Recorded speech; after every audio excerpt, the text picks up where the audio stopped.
Pagkatapos ng kasal, Alden Richards susunod kay Catherine sa Bangkok. Tumulak papuntang Bangkok, Thailand ang theme ni Catherine Bernardo kanina. Ito ay ayon na rin sa na-share ni Catherine sa kanyang social media account. It's time to chill and unwind nga ngayon para kay Catherine Bernardo pagkatapos ng napaka-busy schedule nito 2025. Pinatapos lang din di umano ni Catherine ang birthday ng kanyang Papa Teddy. Ngunit ayon na rin sa aming source ay inaasahang magkakaroon pa ng isang simpleng birthday celebration para kay Papa Teddy ni Catherine. Ito ay soon nga at imbitado rin si Alden Richards.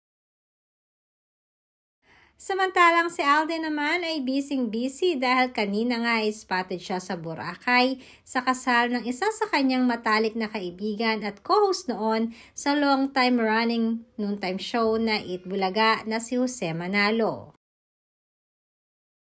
Ayon na rin sa aming source, di umano ay susunod itong si Alden kay Catherine papuntang Bangkok sa mga susunod na araw. Sinasabing nakaplano na kasing matagal na noon pa man ang wedding Jose, kaya naman, itinoon na rin ito na tapos na ang mga commitments ni Alden sa kanyang trabaho.